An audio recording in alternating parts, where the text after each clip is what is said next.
Hello! Bonjour, nous sommes aujourd'hui le 24 mai 2021, 54e jour de mon challenge. Et aujourd'hui, je vais vous parler douceur. Mais alors, la douceur du chocolat. Donc, comme beaucoup d'entre vous l'auront déjà compris, si vous avez visionné d'autres vidéos, j'adore le chocolat. Mais vraiment, à un point, vous pouvez même pas vous imaginer. J'en ai mangé, mais des quantités industrielles. J'avoue qu'à chaque fois que je vois une date limite de péremption sur une tablette de chocolat, ça me fait franchement bien rigoler, puisque en ce qui me concerne, donc à peine acheté, à peine consommé, et je n'en laisse pas une miette. Alors le chocolat, c'est vraiment quelque chose qui est consommé depuis toujours. Mais par contre, ça fait beaucoup moins longtemps qu'on a différentes formes de chocolat. Alors en 1875, on commence à rajouter du lait au chocolat. Et ensuite, il faudra attendre 1930 pour avoir du chocolat blanc. Donc ensuite, bien une erreur de manipulation va faire qu'on va découvrir le chocolat blanc.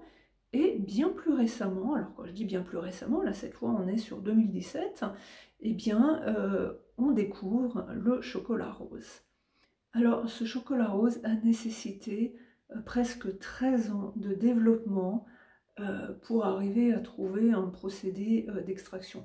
Parce qu'en fait, il faut quand même savoir que eh bien, les fèves de cacao rose sont tout à fait naturelles, elles ne sont absolument pas génétiquement modifiées, il n'y a absolument aucun apport de produits chimiques, aucun apport même de produits naturels, elles existent comme ça. Et elles sont produites essentiellement dans 3 pays, à savoir la Côte d'Ivoire, le Brésil et l'Équateur. Et en fait, on les appelle les fèves rubis.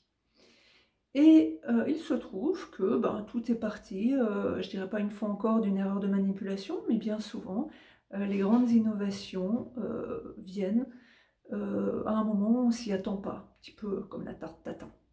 Donc, sans vouloir comparer le chocolat rose à la tarte tatin, mais en fait, c'est tout à fait ça. Il y a quelqu'un donc chez Barry Callebaut, parce que Barry Callebaut, il faut savoir que c'est le producteur numéro 1 mondial de chocolat. Alors, il est vrai que cette marque n'est pas très connue, mais c'est le fournisseur essentiel de tous les fabricants de chocolat. Eh bien, ce n'est qu'en 2017 que Barry Callebaut arrive donc à créer ce chocolat rose, enfin, à trouver le processus d'extraction pour produire ce chocolat rose. Alors, bien évidemment, la recette, elle est bien cachée, on va dire un petit peu comme la pâte là, si célèbre aux petites noisettes. Il y a très peu de personnes qui ont accès. Et il y a peu de chances effectivement que la recette soit divulguée aussi facilement. Donc toujours est-il que bien évidemment ensuite il a fallu tester ce chocolat rose sur le marché. Alors dans ces cas-là, on va commencer par les 4 plus grands marchés mondiaux. Alors tout d'abord le marché japonais, pas parce qu'il est grand, mais parce que c'est un marché qui adore tester les nouvelles saveurs. Donc ensuite, bien évidemment, il y aura la Chine. Là, on se doute bien, c'est pour la taille du marché. Ensuite, il y aura le Royaume-Uni, parce que le Royaume-Uni est également un marché très intéressant et très porté sur tout ce qui est innovation. Et ensuite, le marché américain, là, une fois encore, pour la taille du marché potentiel. C'est la marque KitKat qui a été la première à révéler aux consommateurs coréens et japonais le chocolat rubis donc sur leur marché avec ce produit.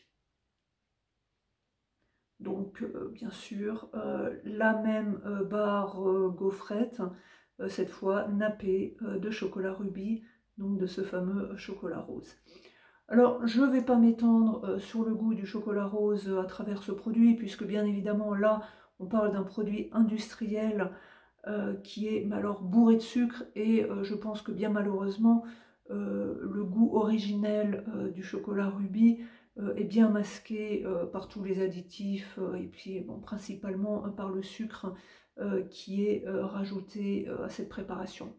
Par contre, les spécialistes, eux, s'accordent sur le fait que son goût est très naturellement doux, qu'il est peu amer, qu'il est très peu sucré. Bien évidemment, si on part du produit originel, on ne rajoute pas une tonne de sucre. Et beaucoup s'accordent à dire que ce chocolat rubis fait ressentir une fraîche note fruitée de baie. Donc finalement, moi j'attends qu'une chose maintenant, c'est de le déguster chez un vrai chocolatier qui sait vraiment donner ses lettres de noblesse au produit originel en l'anoblissant et non pas en rajoutant des tonnes de sucre dedans. Voilà, donc c'était pour la petite capsule du jour. Je vous remercie et je vous dis à demain. Merci, au revoir.